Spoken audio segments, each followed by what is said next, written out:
You know, one of my distant relatives is Al Capone.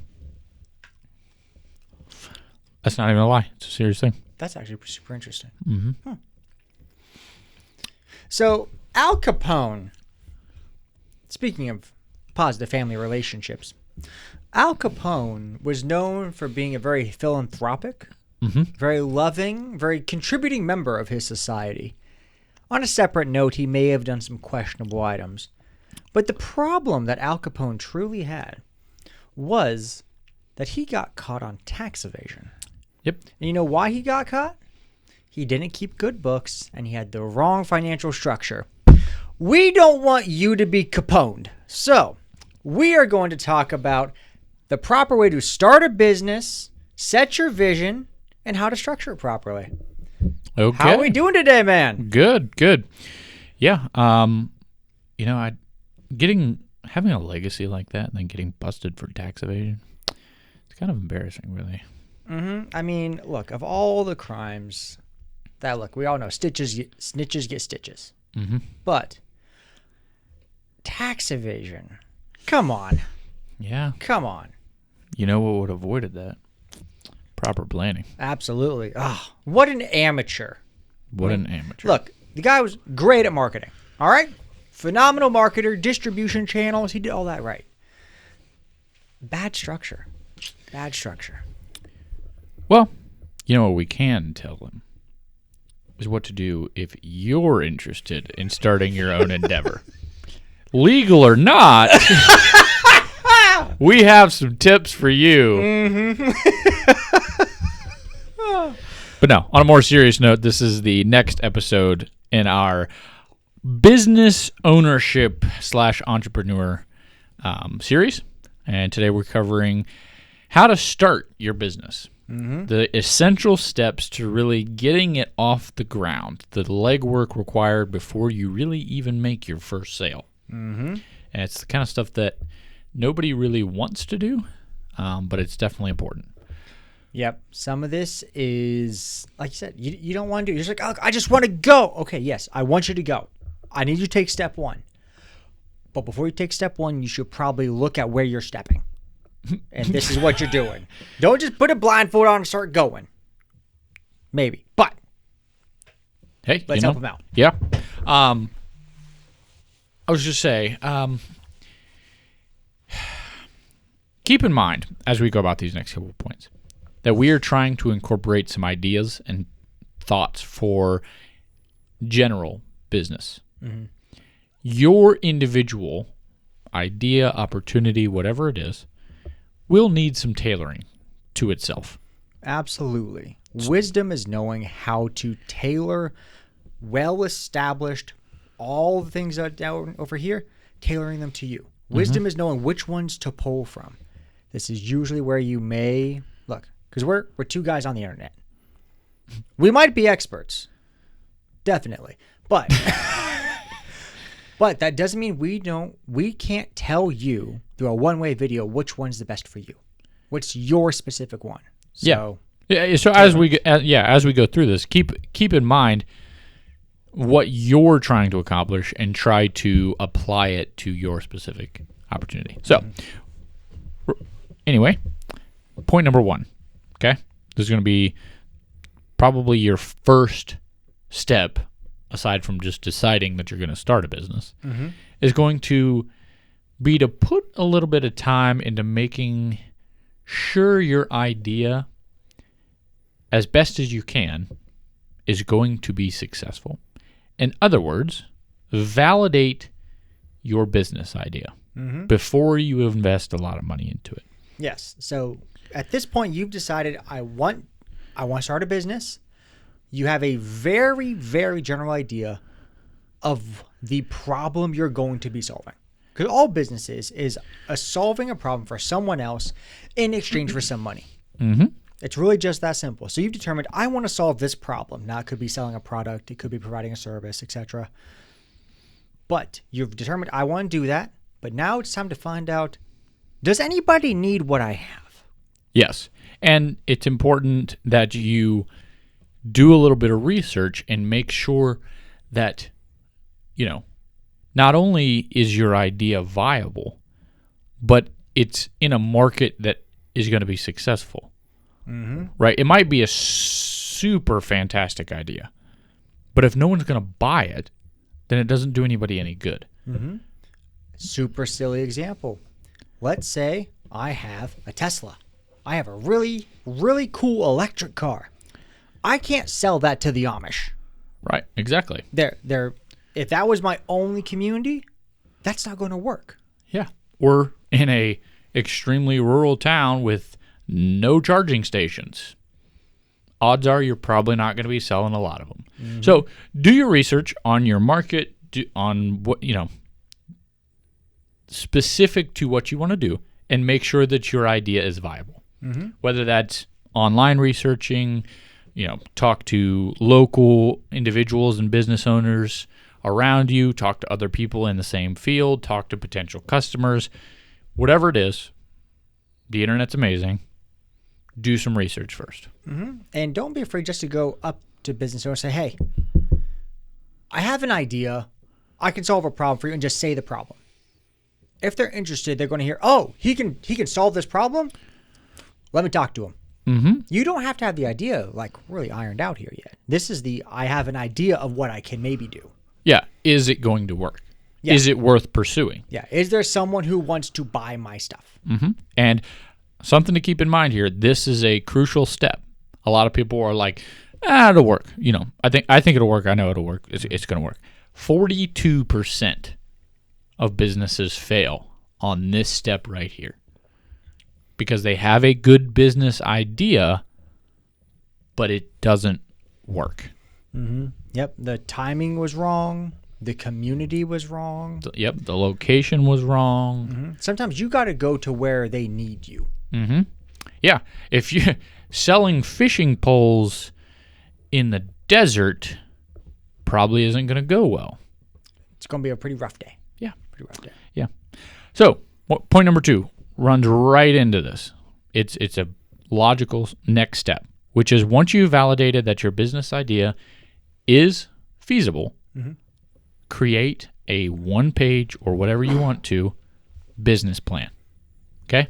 Whether it's 1 page, 2 page, whatever, half a page even. But take some time to write out your business plan. Put pen to paper. Get it from here to here. The business plan provides you direction and comfort. Yep. Because you're going to be like, well, I could do this and this. No. This is what I do. Yes. And when in doubt, you start straying like, was it in the plan? Oh, you know what? I don't really need to be doing it. Come right on back. And this doesn't need to be some, people say business plan and it scares everyone because it sounds like it needs to be some traditional, drawn out, 10-page, notarized document that has every detailed specification about the business plan. That's not what you need here. All you need is a written page of your rough business plan.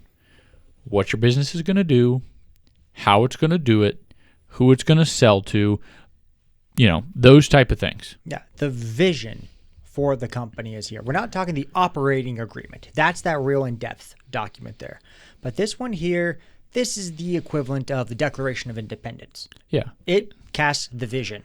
It's not the Constitution with all the little details. This is the vision. And keep in mind, point number 1 and point number 2 can kind of be like a cycle, right? You come up with an idea, and you're like, okay, I think it's feasible. And then you write your business plan, and you're like, okay, well, I find out that maybe it's not as feasible as I thought it was. Maybe not as likely to be successful. So you go back and you tweak your business plan to what you found that will be more successful.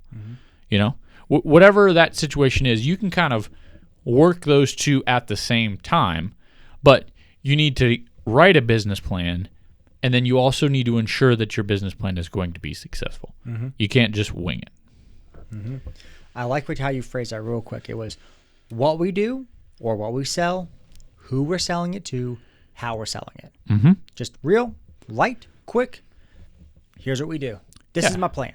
It can be, if you're a coffee shop, you're selling coffee to, adults in the morning who are looking for a breakfast beverage, and you're going to sell it at a local coffee shop. That's your business plan. Keep it simple. Yeah, and it can be as detailed as, okay, this is the location that I'm going to sell at. This is the specific, high-end coffees. This is the specific market. Or if you're just starting out, it can be, you know what? I want to open a coffee shop. I want it to be downtown, and, this is the, rough idea, whether it's going to be just coffee or coffee and donuts or whatever. But it can be simple. Mm-hmm. But if there's 10 other coffee shops downtown, you might think about a different idea. Mm-hmm. You might be where you're establishing what your niche is in this year. This is not what you're like in a pitch meeting. That's a totally different discussion. Yes. This is for you. This is what you do. Mm-hmm. Yep. Okay. That was the easy part. Yes. Now comes the hard part. I'm just kidding. Number 3. This is choosing the right legal structure. This is where a lot of people get kind of antsy about the whole business, owning a business type of thing. Mm-hmm. Because usually, if you're going to own a coffee shop, you know how to make coffee. But what you maybe don't know is the legal steps required for starting a business. Mm-hmm. And this is some super critical action items that you have to take, and it plays a big role in the success of your business. Mm-hmm. I feel like it'd be important to just take a moment and reflect on the history of corporations with a real simple example. The corporate structure is a few hundred years old. Yes. It's not thousands. Of course, there's always been deals and arrangements. But the modern corporate structure of corporations started, I believe, with shipping companies going out, like we're talking 1492 era. And they needed a way to move the liability from each of the investors over to a specific company. That way, God forbid, the ship sank, that they were protected from unlimited losses. Just the ship. And that ways to move risk around. Yeah. So that's the history of corporations. And you'll notice that every company is really just, how do I partner together so we can make money, but also I need to move some risk around. Yeah. That a lot of what comes into what we're about to talk to next is just how you're structuring your business so that it works best with the type of business that you have. And that's as simple as it gets, but that's really what you're doing, right? Think of it as, if you're transporting people, you're not going to put 10 people in a compact car, but you're also not going to haul 3 people on an airplane or a bus because it's a waste of time. Essentially, that's what you're doing for your business model. You're picking the right business model, structure, whatever you want to call it, for your business. Okay? So I think we go over the types of businesses or structures that you can choose from. So now we're going to go on to point number 3, which is essentially all of the legal side of owning a business that a lot of people really don't like getting into, but it's super essential to owning your business. Yep. This is where you need to take the time, meet with a tax guy, meet with a CPA, and just talk through what you think the appropriate structure is going to be. Yeah. This is very important here. Yeah. And, some people, they're more than confident to handle this on their own. For a lot of people, though, at a minimum, you're going to learn something by meeting with a tax professional. But at least we can give you some idea of where you want to go with this, okay? And essentially, we're just going to go over the rough structures that you can choose from when you start a business, okay? So the first one is going to be sole proprietorship, okay? This is pretty much the most simple form of structure. This would be a great example of, little Bobby starting a lawn care company, okay? Straight out of high school. He's got a lawnmower. He wants to make some cash, okay? That would be considered a sole proprietor. Yep. In this example, Bobby has filed no legal paperwork to own names generally. There's no company filing. There's no meeting minutes usually. This is, hey, I want to mow lawns. Can I mow your lawn? Yep. That is this guy right here. Yep. It's usually pretty simple. A lot of times there's not a lot of pros or cons. Yeah, it's you. Yeah. Anytime you've ever done work for a buddy and he's given you $20, you are a sole proprietor. Yes. That's simple. Technically speaking, yes. Now, I'm going to skip partnerships for right this second, and we're going to go to the LLC. Okay. Okay? Now, what does LLC stand for? Limited Liability Company. Okay. What does that mean? Essentially, the main piece of that is who is liable if something goes wrong. Okay. For example, say Bobby started to make some good progress, right? Decided to file an LLC. Okay. Now he owns an LLC, and Bobby breaks a window with his lawnmower. Okay. Customer decides to sue. With an LLC, that customer is only allowed to sue the company that Bobby owns and not Bobby directly. In this example, Bobby, let's say, owns a $250,000 home, but his company only owns a lawnmower. Yep. The customer can only sue for what the company owns. That's the limited liability. It essentially ensures that the liability of the company stays within what the company owns. And your personal assets are not at stake. Now, there are some exceptions to that rule, but as a general statement, that's the main gist of an LLC. So, like, for example, if I was the one who hired Bobby, my deal is not usually straight with Bobby. If he has a company, he shows up with a truck, he's got that big logo on the side, and it says Bobby's Lawn Care LLC. And when Bobby says, hey, I'm ready to accept a check, I make the check out to Bobby's Lawn Care LLC. That's where you know while Bobby's doing your work, your agreement is with the company. Yep, exactly. Now, within an LLC, there's a couple of things you can do with the LLC. For most people, it's either a single member or a multi-member LLC, and that just is how many people own the company. An LLC can be made up of as many people as you want it to be. It has to be obviously at least two for it to be a multi. But and there can be varying degrees of ownership. You know, some people can own a lot, some people can own a little. That's up to the company. But there is a difference between usually in just the tax file or form that you file between a single member LLC and a multi-member LLC. And those are the different types. And filing it for an LLC to like the rights to use the name and structure it, that is a state filing. So you do that with your state Secretary of State, no matter which state. They all have their own website for that. Yep, exactly. And the LLC structure is the one you're probably going to see for the most part. That's probably the largest structure that exists, or at least the one that most people would go to. Yeah, most common. Yep. Drive up and down any major road or any little side street with a sign that says we do X, Y, and Z. If it's a big company, Walmart, Apple, those are the next one we'll talk about. But every little company, every usually franchise, these are all LLCs. Yep. Coffee shops, lawn care companies, that type of thing are usually going to be an LLC. So, okay, now we're going to go to a partnership, okay? Now, these are often confused with multi-member LLCs. A partnership and a multi-member LLC are not the same thing. The main difference is the liability involved. So on a multi-member LLC, the liability, it resides with all of the members, but it stops with what is owned by the company, like we talked.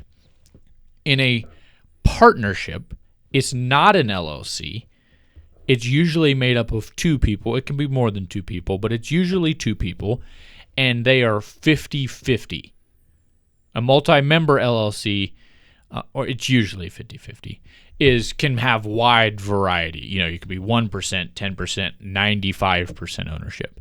On a partnership, it's usually very close or dead even on 50-50 split, and the liability remains with those people. In this same example, they are personally responsible, generally speaking, to the maximum of all their assets to protect damages from the partnership. Now, this is not a common structure. No. This is usually done by professionals of some specific industry, usually like a law firm is what you're going to see a lot of these structured as, because it's two people, two lawyers or whatever, coming together to start a business 50-50 practicing law. That's what you're going to see this under. But for the average Joe Schmo starting a company, odds are it is not going to be a general partnership. No. And that's also called a GP. We're not going to do the too deep of a dive into like an LP, limited partnership, and all the extended items there. Just know you don't come across them very often. Yeah. Even though the common parlance, hey, this is my business partner. Oh, okay. Does that mean you guys are a partnership or you're a multi-member LLC? Look, the common tongue is not always the legal structure. We all have phrases for each other here, but the legal structure is very specific. And it's important, especially during the beginning parts, to structure this properly. Yeah. Even if you introduce your buddy, hey, this is my business partner, it's probably not an actual partnership. It's probably and one item with partnerships require a partnership agreement. Yes. Yeah. There's more paperwork involved on those. Yes. Yeah.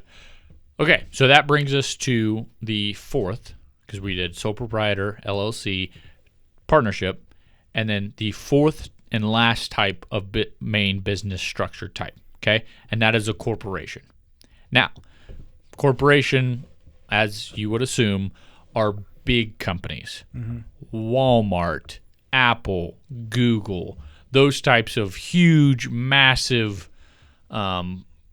companies that are just enormous. Those are going to be your corporations. The main difference is that that company is treated as an entity in and of itself, right? It's not Bobby's lawn care company. It's Walmart as an entity. It's Walmart Incorporated. Yes, it's Apple Incorporated. That is a thing that exists as a taxable item. But that's the main difference. And we're not going to spend a lot of time on corporations, because if you're starting a business, you're not going to start it as a corporation. It's just wouldn't make any sense. Usually the main differences are in taxes and the paperwork required and all of that. But essentially, unless you're making an exorbitant amount of money with a lot of employees right out of the gate, you're not going to be filing as a corporate or setting it up as a corporation. No. One small tweak on that, the only more common one that any of us will really run into is the not-for-profit corporation. Yes. Which usually those are those are usually small, like little hometown places. Your church is structured usually as a not-for-profit corporation. There's various rules for that, especially the not-profit versus profit, how many board member requirements. There's official structures on those things. The corporation is set up when whatever the entity is doesn't want to be tied to specific individual ownership. Right? So most of the businesses you see are owned by somebody. In a corporation, they're still owned by someone, but those owners change at different frequencies, but usually more often. It's not, tied to someone specifically as an entity. They're separate from them. But so let's get into what these structures mean for you and how they apply. Okay? So for most people, you're going to open up an LLC. Now, you don't have to. You could go sole proprietor, but an LLC is a good start for most people. Let's talk about why you would do one or the other as you're starting a business. Sure. There's a lot of individual fine-tuned details specifically regarding whatever it is that you actually do. So we can't get into that specifically for you. But usually the difference between a sole proprietor and an LLC usually has to do with A, the paperwork required, and the taxes. Okay. And as a general rule, if you're by yourself, just starting out, a sole proprietor is probably fine. But if you intend for the company to progress to any degree, a lot of times an LLC is a great way to go. Correct me if I'm wrong here, but is there really any reason you wouldn't go with an LLC over a sole proprietorship, other than that just having to go through the headache of setting it up? I've thought through that question. I cannot come up with one. I really, unless the name that you married to isn't available, no. The LLC for 99+% of people is where you're going to start. Yeah. Again, and I'm sure someone out there will have a reason. But aside from just having to go through the process of setting it up, an LLC is just a better option than a sole proprietorship. Yep. Not always, hugely more beneficial, but it can be very quickly. So now let's talk about briefly, this is probably the last difference we're going to get into here, and that is the difference between an LLC, because that's what most of people are probably going to be, an LLC as a pass-through taxed entity, or an S-Corp. Okay. Now, we're not going to get into C-Corp because that's only for large corporations, and we're assuming that's not you. But I'm going to give it my brief overview, and you can make your comments here. But essentially, an LLC, whether it's single member or multi-member, is taxed very similar to a sole proprietor. By that, I mean that it passes through to the individuals that own it. Okay? Say you make, gross 100,000, you profit 20. The members of that are responsible to pay taxes on their own individual tax forms, usually a 1040 or whatever, of the amount that they made. That's just it's as simple as that. If you made $10,000 from the company, you're responsible to pay $10,000 on your tax return as an individual. To claim $10,000 on your tax return. Yes. Sorry. You're responsible to claim it, whatever it comes out to. Yeah.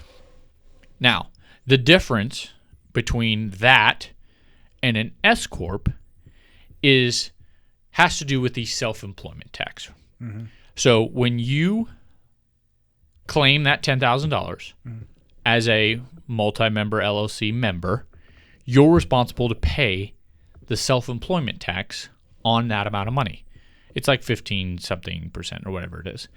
And essentially that's Social Security, Medicare, those type of items. Usually the ones that your employer pays on a W-2 job. Yeah. So side note, pull your check stub. You have your line for Social Security and Medicaid. A lot of people don't know that's only half of it. The employer matches it with their requirement, and they pay the other half. Yep. So really, the number you're looking at, it's actually double in taxes. So we're going to touch on the last piece of this structure item for starting a new business, and that's going to be the difference between how you're taxed as a company. So a sole proprietor and an LLC are usually taxed pretty much the same. Yes. Any money that you make on that company is passed through to the individual who made it. Okay? And you would just claim that profit on your taxes.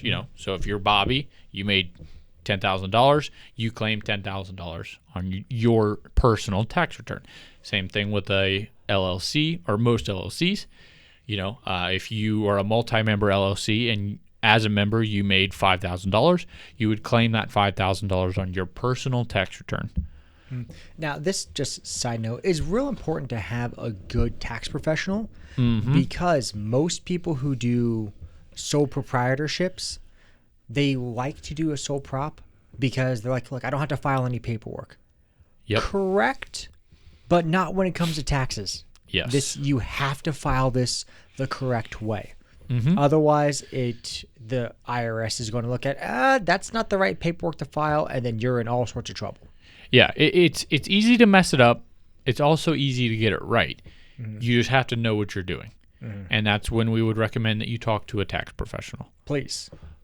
But in this case, as a member of what we would consider a pass-through entity, you just claim what you make on your personal tax return. When you claim that money, you are responsible for self-employment tax, which usually on a W-2, you pay half and your employer pays half. If you look at your pay stub, it will list out, Medicaid, or is it Medicare or Medicaid? Medicare and Social Security. Yeah, Medicare and Social Security. That's what you're paying on that on that tax. You pay half, your employer pays half. Well, when you make that money through a company, there's no employer to pay that other half for you. So you're responsible for the full amount of that. And you would pay that when you pay your taxes, or at least claim it. Yeah, that's commonly called self-employment tax is what that's commonly called. Yep, exactly. Now, the main difference here in your status on how you're taxed is pass-through, like we talked, or an S-Corp. There's also a C-Corp, but we're not going to get into that because, like we said, that's for large corporations like Walmart and whatnot, not someone who's just starting out. As an S-Corp, what you can do is you can choose to pay yourself or the members of it what the IRS considers a reasonable salary. Okay? Reasonable salary. For example, if you're a professional, you don't get to say, well, a professional in my area who everyone else earns $50,000, I earned $5,000. Yes. You're going to get slapped on the wrist. Don't do that. Yes. And talk to a tax professional about what that number should be. But essentially, you can say, okay, as a member of this company, I'm going to pay myself this X amount of dollar reasonable salary for what I do. Okay? Then any money above that amount of salary that you claim, you get paid as owner, not dividends, Distribution. but distributions is a better way to put it. Owner distributions. And you don't have to pay that self-employment tax on the distribution. That's like 12-13%. Yes. So that can help. That's a good chunk of change. Yeah. Now, you still have to pay it on the reasonable salary amount, but you don't have to pay the self-employment tax on the rest of the owner distributions. And this is really where a CPA just shines through. Yep. Because a good CPA who's not just a bean counter, but like understands you and your business, they can help you say, hey, at this point, you've made this much money. This is the correct structure. At this point, you cross the line. We should now consider going to that next or different structure. And they'll show you how to file the paperwork and everything.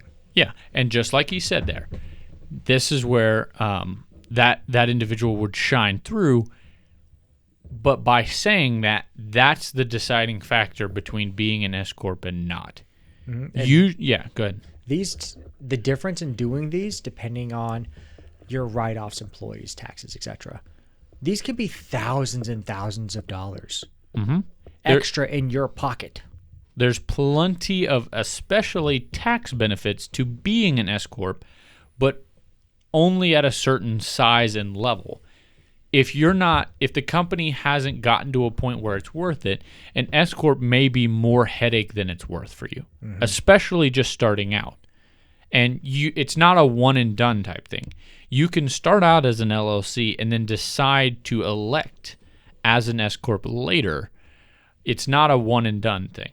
So starting out, an S-Corp may not be the best thing for you, but maybe later down the road, once you've established your business and you're making a consistent, income, whatnot, then it's a question then. But essentially, it's for tax benefits. That's the main difference. Oh yeah, and almost all these structures come down to who's responsible if trouble goes down, and what are my taxes? That's it. And we want you to pay as minimal taxes as possible. Please. So now we have point number 4, which follows right in line with what we just talked about, which is once you've decided on your structure, It's implement the correct legal and financial documents and processes. So, odds are you chose an LLC. Okay? If you decide to be an LLC, file the appropriate paperwork, which is usually just with your state. Mm-hmm. It's very easy. It's not very hard. Usually it's like $100 or something. Mm-hmm. And once you've filed your LLC, this is where it gets a little, some people do and some people don't. But filing for an EIN number through the IRS. Employer Identification Number, EIN. Yes. Is not a requirement. But we would highly recommend that you do it because it offers some differentiation from a tax status between you and the company. Mm-hmm. And depending on what your next entity is that you're going to be dealing with, whether it's payment processors, tax filings, a bank, they may require you to have an EIN that is separate from your social. Yep. Aside from the 10 minutes it takes to apply for an EIN, there is no downside to having one. And it costs nothing. Yeah. It's free. Oddly enough, this might be the smoothest government form we've ever dealt with. Yes. Again, it's not required out the gate to start the business, but there's a lot of times you'll run into trouble if you don't have one later. Mm-hmm. And we would highly recommend that you get one. It's really simple. It's not that hard. Yeah. Get an EIN number if you're going to start an LLC. Mm-hmm. And on a quick note there, if you have already started your LLC and now you're doing your EIN filing, if you file for an LLC, put that as the item on the EIN. Yes, exactly. Have these things match up. Mm-hmm. Don't say, well, I put Jim's Property Service LLC here, but I really thought that Jim's Incorporated sounds better on my EIN. No. Those are different. They have to match. Please make them the same. Yep. Now, number 3 on this section is get a bank account. Okay? You need to be able to receive money. Yes. So you filed your LLC with the state. You got an EIN from the IRS. Now go to a bank of your choice and get a bank account. Doesn't have to be anything special. Just a regular checking account for your business. Mm-hmm. Do not use your personal account for this business. No. You can do that, but it makes things much more difficult. Mm-hmm. It's so much easier if you have a separate account to handle all of your business transactions. Mm-hmm. And just to toss us back in a few weeks, we're going to cover piercing the corporate veil. If people in a lawsuit say, oh, he's already been commingling all of his funds, you're running your business through your personal account. Mm-hmm.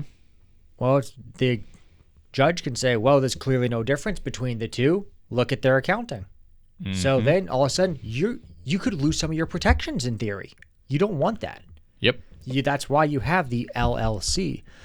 Also, banks don't like it if you run businesses through personal accounts. Yeah. They shut things down. Again, you can do it. It's frowned upon. You'll run into some trouble, and all it takes is for you to stop in at the bank. You can probably do it online. Or on lunch. Yeah. Either way. Stop in at the bank, open a checking account. It's that easy. Those are the 3 things you should do once you've decided on your structure. Now, last but not least, in starting your business, point number 5, okay? You've done your research on your market. You've come up with a business plan. You've decided your structure. You've got an LLC. You've got an EIN, and you've got a bank account, okay? All of that could have been done probably in a week or 2.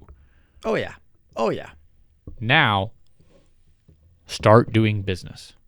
Mm-hmm. Okay? If you're selling something, start selling. If you're providing a service, start providing that service.